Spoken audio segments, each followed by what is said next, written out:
everybody, Rudolph here today, and we are playing in the sneaky and situational Tier 8 Swedish tank destroyer in the tech tree, the UDES 03. This thing I have come to love after grinding the Stritzvon, and I think I'm going to keep it and try to do what I did with the Charioteer, which is grind up those marks of excellence and get a lot of experience in this tank. Now, that vibrating you just saw a couple seconds ago, it happens a lot in this replay because unfortunately I did not catch this while it was live and I had to view it in the post-game kind of replay system. That vibrating does happen a lot. I'm not exactly sure why, but just bear with me when it happens when I'm aiming down sights. It doesn't actually happen in the UDES, so no false advertising. This tank doesn't vibrate randomly when you're trying to aim. It just seems to happen in this replay for some strange reason.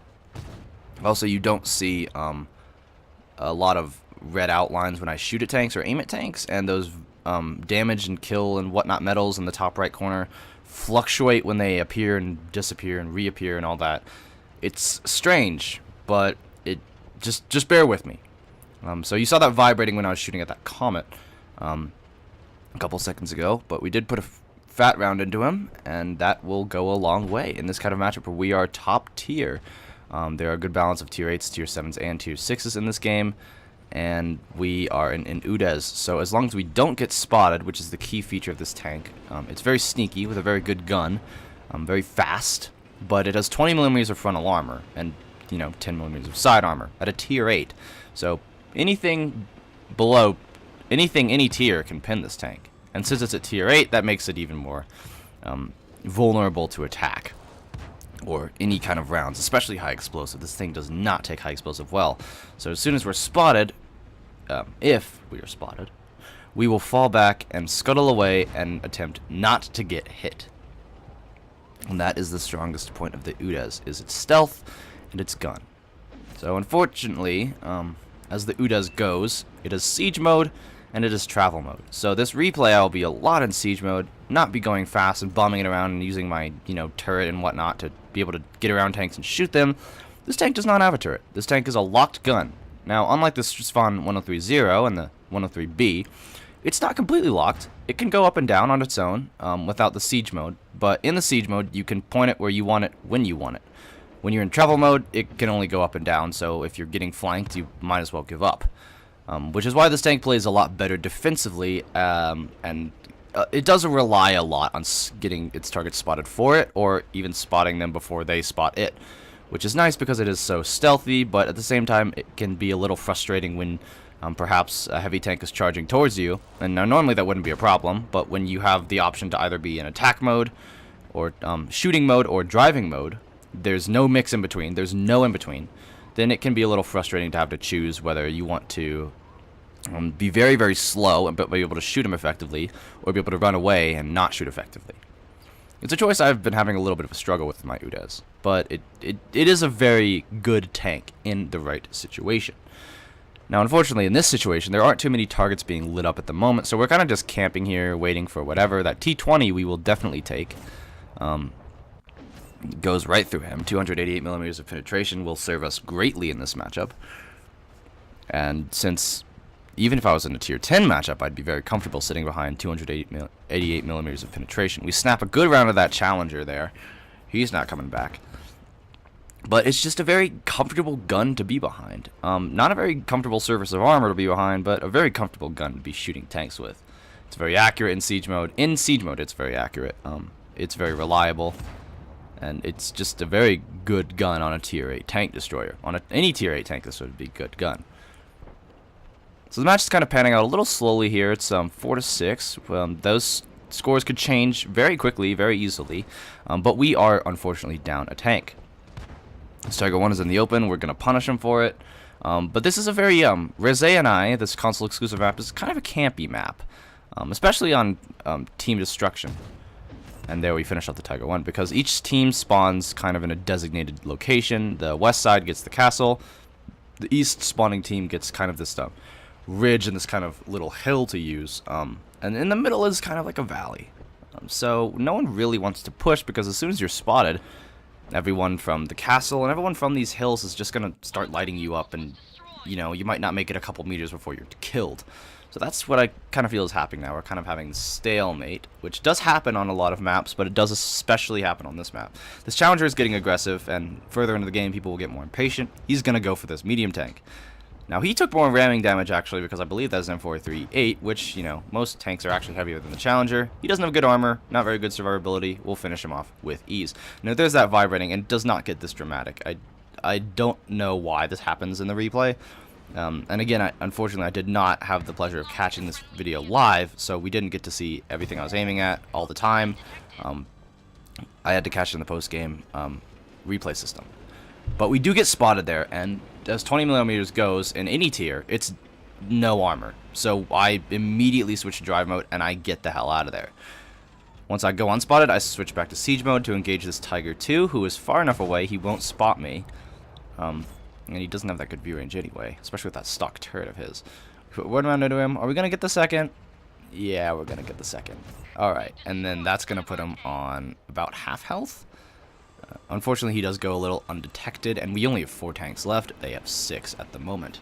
So I switch back to driving mode to get back to this original position I was at the beginning of the game,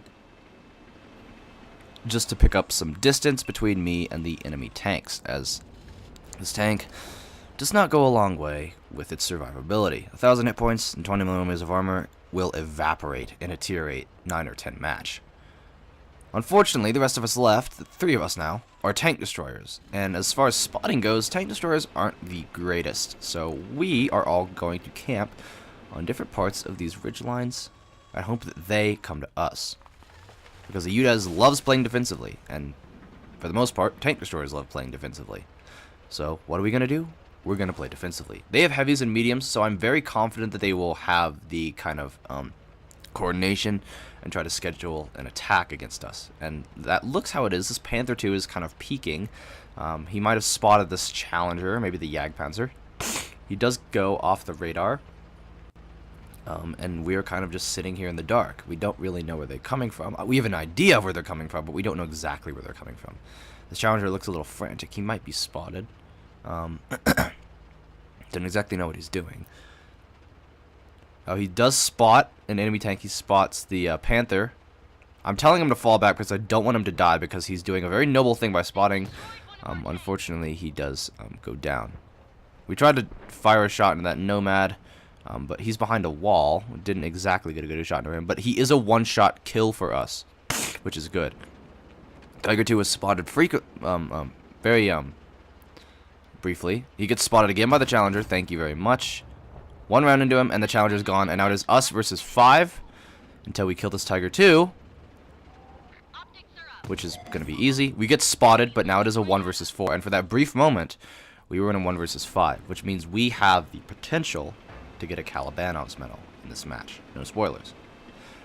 So what am I going to do in the UDES? The UDES isn't the best carry material tank. It's a very situational, very defensive tank, and a lot of the time I do rely on my allies to spot for me.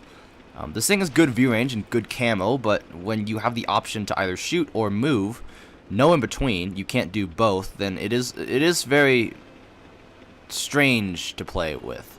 So what we're going to do is we're gonna abuse the game mode. We are going to use the team destruction game mode to our advantage, because they are gonna want to kill me, and they're gonna think, oh, you know, an UDES, no armor, you know, very large target to hit from the side. It shouldn't be that hard to kill, right? Well, when the UDES plays defensively, it can be a tough nut to crack. That was a lucky shot, but we finish off that tier 6 absolution. 1 versus 3. He was a one-shot kill, fortunately, so that wasn't that difficult to do.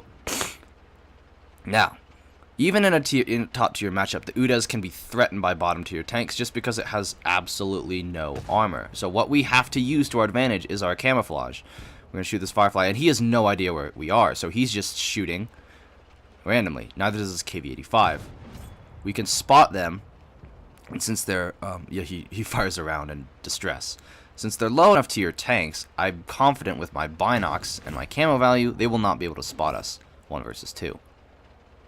Now, where is that Nomad? That is the dangerous tank. And it looks like he's found us, and so is that Firefly. Fortunately, the Nomad is a one-shot, We repair our fuel, get in a drive mode, and we get the hell out of here before this Firefly rips us apart. Now, it looks like he is going to put a couple rounds into us, puts another round into us, and puts us on 200 health, meaning we are a 2-shot for that Firefly. And last spotted, he was on full health, which means he is a 2-shot for us as well. Now, this is where the UDES gets kind of tricky, because I spot him, and I want to shoot him, so I go into shooting mode, but then it's so slow that I can't advance a little bit forward and get around this rock in time to put a round into him. So I have to go back into driving mode and reposition again, and I do get spotted. Is he going to hit us? Oh, man, is he going to hit us? He whiffs the first shot. He's on the move. I'm confident he won't be able to hit us. I try to get some cover between these bushes and us so I can get off the radar. The faster I can get off the radar, the faster I can reposition, the faster I can kill this guy without him having to spot us. So we're driving, we're trying to disengage this guy so we can get off the radar in order to get some distance between us so we can see him and he can't see us. That is how you need to play the UDES. You need to be able to see the enemy, and you need to pray, and you need to know that they can't see you. So we're falling all the way back, trying to find a good spot where we can set up an ambush. I'm trying to find a little, and here we found it, a perfect ridgeline for us to peek over with our 14 degrees of gun depression. Set up an ambush, and if we do get spotted, we'll be able to quickly duck down behind this ridgeline and get into cover. Now, there's that jumping, vibrating thing you see in this replay. The UDES does not actually do that. I don't know why it does that in this replay system, but it does. So this will be a very hard tank to kind of engage. Even if I do get spotted, I'm peeking so little of my tank over the hill that I feel very safe just kind of ducking back, or maybe if he even tries to shoot at me, he'll miss. He is a very good gun, but accuracy, it's not as accurate as mine. So we definitely spot him. He clearly does not see us. He's going to poke around these sides of the rock, and at this point, it's just us kind of guessing which way he's going to come around. This is how you're going to play the UDES if you have this tank, or if you're aware of this tank. It's a very campy, sedentary tank. You wait for the enemy to make false moves, and you punish them for it. You don't advance on enemies. You don't try to. It's the last thing you'd want to do in a tank like this. He pokes out again on that same side. I was expecting him to come on the other side. We don't exactly know which side he's going to pop up on. It's kind of a 50-50, but we're fortunate enough to be at a distance where he can't see us, and we're able to see him with whatever he does. Since he's behind that rock, unless he disengages the rock and moves far back in kind of the east direction and then goes somewhere else, as long as that doesn't happen, we'll be able to consistently spot him, and he won't be able to see us. We put a good round into him. We put a slamming shot into him, and that will cost him half of his health at the cost of nothing for us. And he fires in dismay, as he clearly does not know where we are. Now, fortunately, I am going up against a tier 6 medium tank in this instance. He is a 2-shot kill, even on full health. If this was any other tier 8 heavy or medium tank, I would be a little more antsy in my pantsy. But if we do kill this guy, if we manage to kill this Firefly, and he does not manage to kill us, we will secure not only a victory, but a Kolobanov's. The 1 versus 5 medal that is very rare, that I only have actually 2 of in this entire game and my entire, 20,000 battles of playing. I only have 2 Kolobanov's medals. One of them doesn't really count because I was in an overpowered premium tank. So we're camping here, waiting for this guy to make the false move. But I'm thinking at this point, has he repositioned? Has he finally discovered that he needs to get back and get out of that rock position in order to not get spotted from me and get around the map, maybe to a position where he can catch me off guard? So I don't want that to happen. So what I don't normally do in this tank, but what I'm doing, is I'm going on the offensive. I want to kill this guy. I want to secure this match before the timer runs out and this team destruction deems the game a draw. I'm not exactly that sure that's how it works, but that's how I think it works, so that's what I'm going to do. We try to crest this little ridge, but that does not work. So we are going to go down here and crest this one instead. Now, where is that Firefly going to be? Where is that sneaky Firefly? Has he disengaged? Does he move from behind his rock position? Nope, sneak peek. Accidentally pressed the trigger there. We're going to crawl up this ridge, and we're going to spot him. He's not going to spot us. So what that means, So we can take our sweet time. He's in the open. Aim the shot. Bingo. 40 seconds left in the game. Kolobanov's medal. Victory Royale, baby.